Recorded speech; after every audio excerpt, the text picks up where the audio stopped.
Hi, everybody, and welcome to Straight Talk with Bren O'Brien and Tim Rowe from The Straight. This week, we're reflecting on the state of the thoroughbred industry. We'll take a look at specific challenges in the racing, breeding, and wagering areas and look at where we stand at the end of 2024. And I guess the question we're asking ourselves is, are we in a racing recession? There's several aspects going on at the moment. Tim, we've had news of job losses at the VRC. You've been speaking to studs this week about, I guess, challenges in booking in mares, and I guess the possible drop of the foal crop to historic lows. We've had spring carnival slumps in wagering. We've also had the TAB themselves slashing 200 positions. So there's a lot going on at the moment. We don't just want to report bad news with what we're doing in the Straight, do we, Tim? But it certainly feels like at the moment that the sentiment is not overly positive, doesn't it? That's right, Brennan. We report what's happening as it happens, and unfortunately, at the moment there is a lot of job losses and negativity. A racing recession, I guess you could call it, unfortunately, but perhaps it's a hangover from the COVID boom. We've worked in the industry. Everyone sort of benefited from that, I guess, with the increased revenue through wagering, and the PRAs and so forth decided to invest that in prize money and different things, and now they've had to, declining, as we've talked about, week on week, sort of 10+% in turnover and revenue drop. So, they've had to react to that, and it just seems to have happened all in the last this week, in the last month or two, with job losses at TAB, as you say, and the VRC, which was particularly hard hit by COVID with their big grandstand they invested in. Yeah, I guess there's a bunch of challenges here, I suppose, or a bunch of things. What we'll try to do here is to sort of break through the three verticals we talk about here at the Straight a lot. We talk about racing, breeding, and wagering. We'll start off in the racing industry, and I guess the broader challenge in the racing industry, from my perspective, Tim, is absolutely aligned with what we're seeing in broader society, right? So we're seeing issues with revenue, and we'll talk about wagering in a minute. We're seeing issues with revenue, and that's part of the challenge, right? That we had this enormous boost in revenue, right, during COVID, and now it's fading away, especially turnover and the way that racing's funded. So that's part of the challenge. But I think the much greater challenge, and these are people we talk to day, Tim, if we're bringing up into talking about stories or whatever, it's the cost of doing business. So the costs of race clubs, the cost of PRAs, the cost for trainers, the cost of any racing business has gone up significantly due to inflationary factors. And I think this is the major thing. And I've looked through a lot of the annual reports of the PRAs and of the clubs across the last sort of 2 to 3 months. And the number one theme that keeps coming back to me every time I read this is the cost of doing business has increased. The challenge with that, of course, is if your revenue's not going up and your costs are going up, you've got to end up in deficit. And so we end up with the PRAs with a total deficit of circa sort of $75-80 million across Australia this year. We've got the VRC, as you mentioned, with $24 million deficit last year alone. We've got challenges for the ATC, Racing New South Wales, whose finances have been in pretty good shape across the years. They've sort of, they've had a downturn in revenue and have been trying to manage costs. And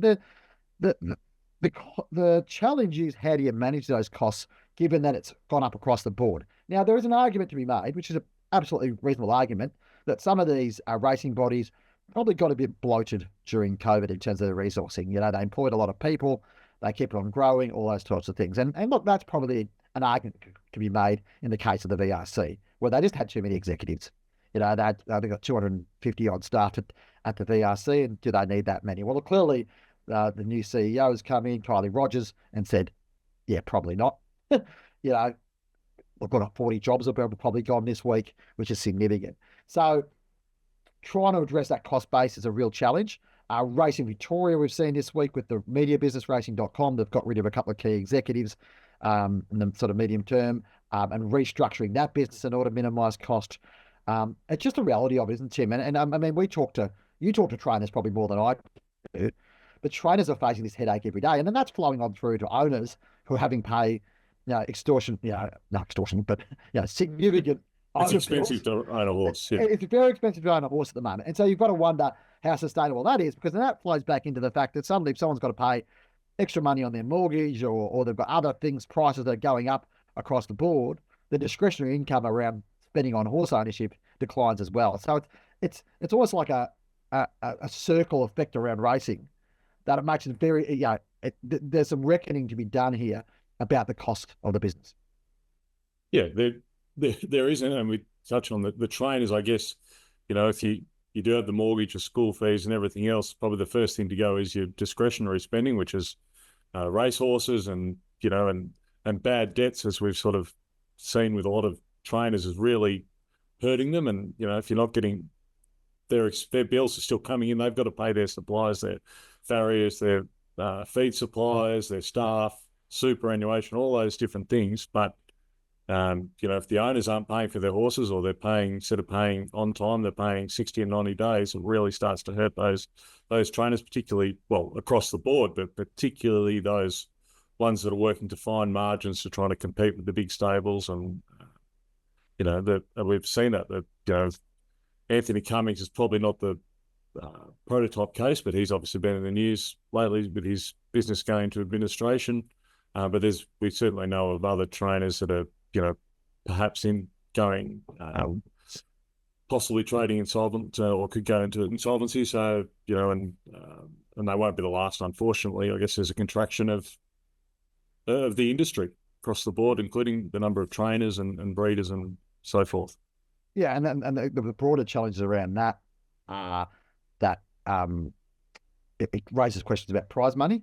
So therefore, if you cut prize money, who does that affect most? If it affects trainers most, because a lot of those trainers rely upon prize money effectively for their cash flow to get things through and to work things through. Like how does that work? So PRAs have to make that decision. I guess the other sort of lens to put on this too is we talk about, as we're talking now, the Rosehill Select Committee is about to make its recommendations the next day or so, which will have a significant political, I guess, ramifications. But why, going back to why the ATC would make a decision that they would pursue a proposal to sell Rosehill, because their business model is in strife, because revenue has gone down from wagering. We can talk about that in a minute, but also the cost of actually sustaining a race club has gone up significantly. So all these aspects we talk about around racing and all these things we reported about in the straight in the 12 months of our existence do have are affected by macroeconomic factors, I suppose, Tim, and how that works. And that's no different from what we're seeing elsewhere, I suppose. I think there's a whole bunch of challenges around that. The breeding and bloodstock industry is a really fascinating part of this too, Tim. Obviously, it's something that you follow very closely. It's your main remit with Australia to be across some of these issues. But I guess we've seen a correction in the bloodstock market in the last couple of years in terms of overall investment and the way things are sort of planning in that perspective. But probably the key aspect, which you don't necessarily see the knock on for a couple of years, are things like breeding and mating and how many mares are being bred with and stuff. And you've been doing a little bit of research this week and a lot of an article you're going to publish shortly about where that's at. And I mean, you've been talking to studs about, I guess, the raw data of how many mares they're getting to their stallions. And what are they telling you, Tim? Well, I'll just preface this by the Australian Stud Book figures for last year aren't quite up to date, or they're not available easily. They're short of going through 500 plus stallions returns. So using, bear in mind, it is 2024, Tim. You think data would be at the forefront of low racing plans, but we'll leave that aside for it will be out. It will be out. But they're anecdotally reporting, and not to my surprise, but the studs have been very forthcoming with how it has been playing out.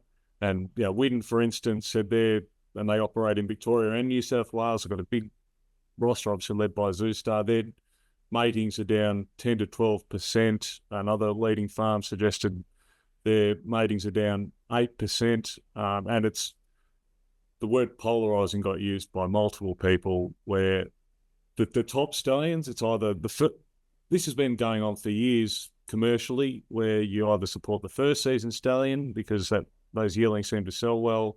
The trainers and the owners, their clients, remember those horses racing and are happy to buy into them, or the proven stallions, and therefore, the proven stallions have the service fees to match their proven status, I guess. So they're very expensive. It's those middle rung stallions, second, third, fourth season, that they're just finding their way, or they've hit a bit of a flat spot. Very hard to convince breeders to send multiple or mares to those stallions, and they're the ones that have sort of borne the brunt of this correction or reduction, which has been, apart from a little bit of a COVID boom where breeders got very well paid and they sent more mares to stud, it has sort of been declining year on year, the foal crop. And from what I can work out and ascertain is that I think the foal crop next year, 2025 blind foals, could be below 11,000. I'd say 11,000 is a fair Give us some number. historical context. That'd be the lowest since probably the 70s, wouldn't it be, Tim? Like, well, I went back, 1974, 75, around that time, which is before even my time, Tim. The interesting thing I did find about, I guess,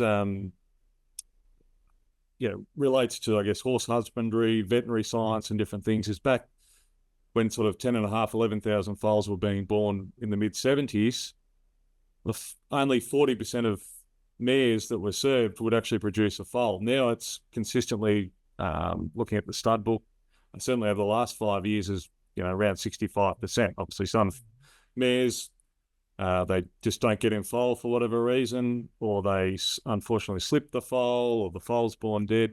So yeah, but on average, 65% of the mares covered produce a live foal, and back in the 70s it was 40% pretty much, 38 to 42 in sort of a 5-year period there. So it was quite interesting how that's changed, more efficient, I guess, the market, which points to a more, a contraction of the number of studs, the number of breeders, the bigger breeders getting bigger, and unfortunately the breed to races, or the small ones who can't afford the $80,000, $100,000 service fees, sort of exiting the industry.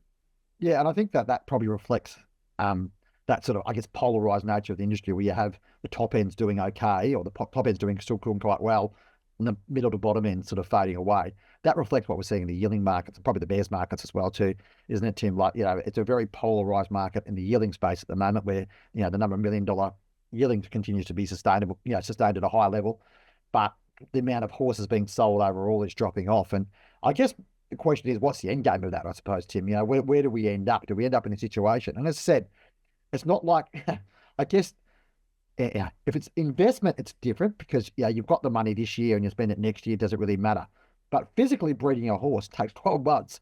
So it's not like you can suddenly catch up and breed twice as many horses next year or whatever else. This seems to be a longer term trend, but in times like this, when risk is costly, money is more expensive because of the way the interest works and all that type of stuff, it seems that people are very risk averse, and what you end up with is people who are much more focused on commercial gains, which is fine in theory, but in practice it means we have fewer horses, and a greater concentrated investment of where the money sits within Australian racing.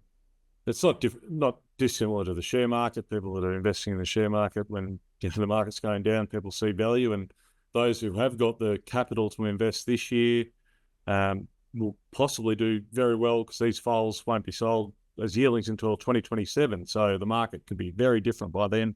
Fewer foals in the marketplace, or horses available. They could do very, very well. We did see an example of that all short in 2020 when COVID hit. Breeders were all understandably extremely nervous. Service fees went down. The prices of broodmares went down for that in 2020 alone. And so those breeders who did invest in mares did very, very well in 2021, because everyone, there was the COVID boom, as we keep talking about.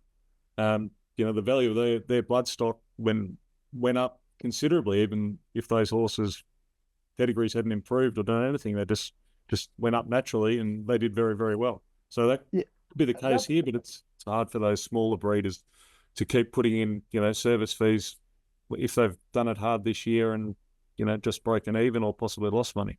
Yeah, and I guess probably what COVID did, we had a little bit of a dip through 2020, and then things went crazy in 2021 into 2022. I think it probably maybe hit a longer term trend around this stuff, Jim, around about the challenges of it, and whether breeding at even a small to medium level is sustainable long term. We talk about trainers and breeders in very similar lights, like these I guess sole trader operations, or family operations, are becoming a thing of the past, both in training and in breeding, because the costs of doing that business, and the risks involved are just too great. And that's the fundamental aspect of it. It's if you can't get the rewards back from your business that it's costing you to do it in the long term, you've got to find something else to do. And it seems to be a trend, across different aspects of the industry, doesn't it? And that's why scale and breeding specifically, scale helps, as we touched on earlier. Of the mares covered, only 65% produce a live foal, and then only half those foals again make a sale, and then what percentage of those foals actually make money in the sales ring as well. So where scale helps is someone who's got the capital and the quality of mare to maybe sell a yearling that for $1 million it covers a lot of those other costs and mares and yearlings that do lose money. And that's and that's why as one breeder told me that some of the bigger breeders are getting bigger because that they can and making money doing it that way. But like no different to the supermarket or the corner store, it's very difficult to compete. No different from the bookmakers too, Tim. And we'll move on to that now and talk about wagering companies. And I guess the challenges that they've got, we've seen this week, TAB Corp have announced this week that they've cut 200 jobs. Probably not surprising, given what Gil McLaughlin, the guillotine, as we've labelled him, has come out and stated about the fitter, leaner model that he wants to see TAB Corp operate in and to compete against the other big boys like Sportsbet and Labour Oaks and these people. I guess what probably the difference is, and we can talk about, well, actually, maybe we'll go straight into now talking about the fact that the big boys, a bit like breeding, a bit like training, and a bit like other aspects, the big boys are actually still doing okay because scale does help in these situations. And the prospective ban on gambling advertising, whatever that may look like, I probably only entrenches that dominance they've got, Tim, longer term, that they will have that audience. So it's very difficult for an aspiring player, let's say a blue, what they call BetR these days, or PointsBet, to sort of emerge and challenge these, the big three, I suppose, if they don't have the marketing capacity to do that because they're not allowed to advertise. So I guess what that does is entrench that. But also what we're seeing is bookies are becoming, the bookmaker business in Australia has matured a lot in the last 24 months, and losing money and dropping turnover will make you do that. But they've become very good at eking margin out of the product. And if we look at that over the stats that came out from Racing Victoria yesterday about the wagering drop year on year from turnover, but the bookies' margins have continued to go up, Tim. And it seems to me like they're very clever. And it's their business, they can do what they want, but they're very clever at making sure that they're the ones that are protected around this and that they're creating this. So the question is, I suppose, what does that do longer term to turnover? What does it do for the funding of the industry? Because in the short term, better bookie margins are in theory actually not bad for the PRAs because they can tax on profitability. But how do we sustain that if turnover is going to continuously drop because punters are getting a worse deal, week on week? Well, I read your story and the report. It was interesting that the number of active accounts has stayed very similar, but people are betting less amounts and less frequently. On again, like any business, you can't lose money indefinitely. They have to the bookies have had to put their prices up to counter, the taxes, but also just staff wages and different things that, power, electricity, all the costs that every business has encountered. But where they've put those, I guess, margins into odds or reducing the odds is in the first three generally. A lot of it's been taken up in the first three, let's talk racing, in the first three horses in the market. So therefore, the most chances are we're getting less bang for a buck as a punter. And, again, we've talked to the churn, I guess. Your $200 on a Saturday, it doesn't go as far. You're losing it by race 5 instead of getting to race 9 and 10, and as we've spoken about before. No, it's interesting to read in that Racing Victoria. One of the things was talking about favourable results for the bookies as well, that 25% of favourites won over the spring carnival as opposed to 29% last year, which helps their margins as well. But I kind of feel like that swings and roundabouts. There's a broader trend here that bookies have had to change their business model. The amount of free bets has collapsed, to be fair, has fallen through the floor. There was a point there where they were happy to be loss leaders, in terms of putting out free bets in order to generate turnover. And I guess how much of that was actually how much of that actually money that's being generated was real money and how much was pretty much just free bets sort of, I guess sloshing around the system. So now the free bets are being reduced. And one of the reasons why free bets are being reduced is that obviously they've got better at targeting who they want to incentivize to bet, but also the taxation around free bets as well. And I guess the how that was how they have to pay for that. And I actually think, it's fair enough that free bets get taxed because the government shouldn't have to carry the can, or the PRA shouldn't have to carry the can for the marketing exercises of the PRAs. Sorry, of the WSPs. But the challenge with that is that it becomes a circle whereby the amount of free bets reduces, which then reduces the turnover, which then says, we have to be more mindful of what we're doing, so we spend less on marketing. At what point does that sort of work through? So I guess the point being is that bubble post-COVID, where every second minute you're given an offer, has now moved on. The bookies have to make their money. A lot of them are publicly listed companies. They have to make their money and have to show returns. These days of sort of showing short-term loss for long-term gain are starting to come to an end. We've got Tabcorp in a situation where they have to significantly turn around the course of their business. That doesn't scream to me that that's going to be good for punters long term. Now, competition is good for punters. That's really important. But the question is, are we seeing the level of competition that's going to be able to sort of reinvigorate that? Because in the end, it comes down to the fact that the wagering dollar, whether that be turnover or margin or whatever, determines the profitability of the racing clubs, the PRAs, their ability to invest, which then in turn powers prize money, which then in turn powers the ability for trainers, jockeys, other people to make a living, which then in turn imbues confidence in the bloodstock industry to invest. So it's all part of the same sort of cycle, isn't it, Tim, in terms of developing that up. And so it's really important that the health of the industry is a broader health. If you have one part of the industry that's battling, it's not good overall, is it? No, and you sort of touched on it there with specifically about the bookies. Not alone in this view. There'll be more consolidation. There has to be, particularly fewer free bets, as you touched on. So it's, again, the market leaders will just have more and more control, because generally it's like with their insurance or power providers or whatever, and banks tend to be pretty loyal, because it's just the pain changing, or if they're happy with the service they get from Sportsbet. And let's face it, the odds offered on racing and all betting mediums are pretty much very similar. So there's not much advantage to be shopping around too much generally, especially later, closer to the jump. Yeah, it's a bit of a different game now. And then we also have seen people sort of driven towards higher margin products like same race multis, so and we've seen a significant adjustment in the place dividends as well because of that. People may have noticed that through a couple of bookmakers. Just all those things, which, fair enough, the bookies have to make money. But in the end, if everybody loses their money much quicker, it's not good for anybody. It's not a pleasant experience, but also longer term, you just don't have people involved in the game. And this is the hard part about it, is to sit there and go, all right, well, there's no specific regulation around the way that markets are set or whatever. But longer term, the PRAs, and look, Racing Victoria, to their credit, try to bring in something at the start of the spring in order to generate, lower margin betting and try to get, move back towards a more turnover-based model.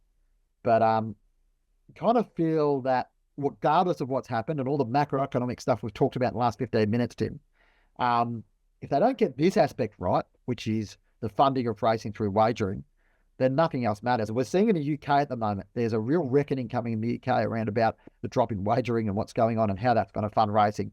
UK's had a much less healthy wagering space than what we've had for a long time, but there's certainly a bit of a canary in the coal mine, and how over-regulation, but also the way that the bookies work can impact the way that racing can do business. Yeah, I read some of that content as well. They've written and you're really struggling with 300. I think it was £300 million down in revenue and things like that. Which their prize money is already terrible, let alone how they react to that and try and just balance the books and keep it going. All All right, thanks for joining us on Straight Talk. We try to keep things positive. There's plenty of positives in the racing industry at the moment, but it's important we're realistic. This is a big industry. It's an industry full of passionate people, and it's important that we talk about some of the fundamental challenges going on, and that's the things we try to address on the Straight, and the things we try to address on Straight Talk. Don't forget to give us a rating wherever you listen to this podcast, whether it be on Apple, Spotify, Podbean, YouTube, wherever you sort of get your podcast. We're there. Hope you're enjoying our content. We'll hopefully have another guest next week to break out the monotony of Tim and I just talking about stuff. But always happy to take on ideas. Send us an email at editor@straight.com.au. And we'll talk to you next week.